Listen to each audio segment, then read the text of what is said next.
Matthew Morris, Wood Studio. Today is Tuesday, June 9th, so it's time for another weekly shop update. So the rocking chair is not here in front of me. Instead, it's in pieces all over the shop, and I have some of those pieces here right in front of me, as well as some of the jigs that helped make or shape those pieces. So the first thing I did this week was I took the rear stretcher and I found a part that I wanted to use for my Crestrail, which I actually already marked out before, but I pulled it out of the larger piece and milled it up for thickness, and it's extra long right now, and for height or width as well. The part is extra long for a number of reasons. First of all, I wanted to find the exact part or grain pattern I wanted, so I wanted to be able to move the piece template, that is, back and forth, so I could find the exact position I wanted to pull this part from this larger piece. So that's number one. Number two is that I don't know really what the true length of this part is until I actually get the chair to the part where it is now, with the rear legs together or shaped and the mortises cut. So now I can actually find roughly what the real distance is, and then after that cut my mortises for my slip tenons on the sides, and then cut the angles I need to on this piece. That's why it's super long, because it'll get fitted, and I wanted to be able to pull the grain just where I wanted it. So I cut the mortises on this guy as well as on the rear stretcher. Now the rear stretcher has 4 mortises versus the 3 on the Crestrail, and the reason for that is the Gamble House living room furniture, the armchair, the regular chairs without arms, as well as the rocking chair, all have that center back slat that looks like it's 2 pieces going into one, but it's actually just one piece with a part removed at the bottom. And that's why I have the 2 mortises here, and then the 2 side mortises for the side back slats. So I cut the mortises, and then after that it was time to shape these guys with the indent to look like the cloud lift. And with that, I like to be able to, I like to make a jig for this, and the reason why I like making the jig for this is I can ensure that each part is the same as far as the depth of cut here. And number 2 is that when I'm making a jig for this, I want both of my sides to match. So I'm able to do all that work here on the plywood. So I have some 3/4 inch Baltic birch plywood. I have a fence attached and a stop here on the side to index against, as well as clamps that help me clamp this down so I can take it to the router table. Now over at the router, before I head over to the router table, just like with these, I use the bandsaw to help remove the waste. And with that waste removed, then I go over to the router table and pattern route this shape here.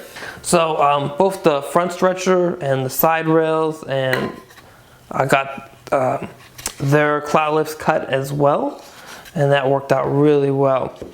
So what do I want to do on the chair in the next week? Well, this coming week I'm going to start and hopefully finish, knock on wood, the carved indents that match the cloud pattern or cloud lift pattern on the rails and the stretchers.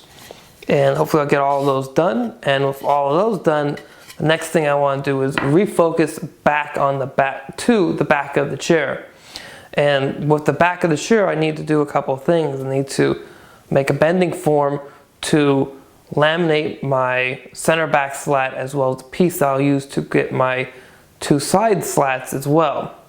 Now on the Gamble House living room armchair, when I glued up the bending form, the laminates on the bending form, the bent lamination, I use clamps, and there's nothing wrong with that. I have a whole bunch of cauls, really got a nice distance off of the actual piece, and just tons of clamps.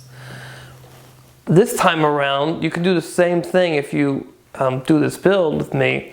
However, for me, I wanted to try something new. I thought this would be a great time to do that. And I ordered a kit for doing vacuum press.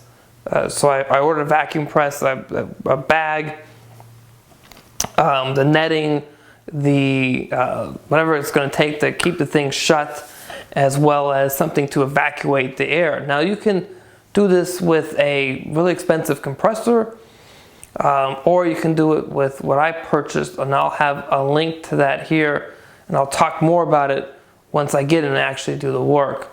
But it's a really cool system. You can just hand pump the air out, and I'm going to try it out. I'm going to do a dry test run first, see if it works, and then try it here. So the whole thing altogether was less than $100 for the whole kit, and it should be able to do what I want it to do. I read a couple reviews on it, and from what I read, I should be a-okay to go. So looking forward to trying that out and talking to you guys more about that in depth, and with a little bit more knowledge behind me actually doing it for the first time, and then the second time as well, because I'll have to do 2 glue ups for the back slats. And other shop news, last week I did my weekly shop update live instead of recorded on camera, and I had a lot of fun doing that. I really want to thank everybody who was in the chat room participating with me, and I really liked it. So my question to you guys is, number one, if you were there, what did you think? And so if you guys give me some feedback in the comments for this video, I would be really appreciated. Number two, if you did make it, or if you didn't, either one, let me know how you found out about it. Did you see it on my Facebook page? Did you see about it on my YouTube channel, on Instagram? Where? Number three, I know there's a few of them, I'm sorry. Number three, last one is, would you participate again? And if so, 2-part question, what day of the week is best for you guys, and what time of the week, of that day, would be best for you as well? So I'm trying to figure out what day and time to do it. I may keep it with my traditional Wednesday updates, but Wednesday doesn't always happen for me. Sometimes it's Thursday, sometimes it's Tuesday. Is during the week good? Is the weekend better? In the evening? Because I don't want to do it during the day, because that's when I'm really jamming out here and getting a lot of work done. So let me know, because I am really contemplating doing this once a month live and replacing one of my weekly shop updates with a live session as well. I just think it'd be really cool, and it gives you guys, the viewers, the audience, an opportunity to really ask me about what's going on in here, not just watching me talk to you about it, and answer questions that you may have that I may have missed or not told you something, and you're like, well, how did that happen, Matthew? So I really like to be able to do that, and I'm looking to you guys to give me some feedback on it. So whatever you got would be really appreciated. Please leave that in the comments for the video. So that's pretty much it for this week. I'm really looking forward to carving the indents for the cloud lift patterns on my rails and stretchers, and then turning my focus onto the back of the chair, and hopefully sharing a bunch of that with you guys next week. So as always, if you have any questions about the rocking chair, any other project or any other video, or just anything shop related, please feel free to leave them in the comments for this video. As always, please subscribe to the channel, share it with your friends, and go over to mmwoodstudio.com and go sign up for the newsletter over there, and you'll get lots of other stuff from me as well. Announcements on when updates are going to happen, live updates are going to happen, for instance, or just when I update the site and I put up new posts or blog posts. Those are one and the same. Or stuff on Lumberjocks or anything else like that. So until next week, I hope you guys have a great week in the shop, and I'll see you guys in 1 week.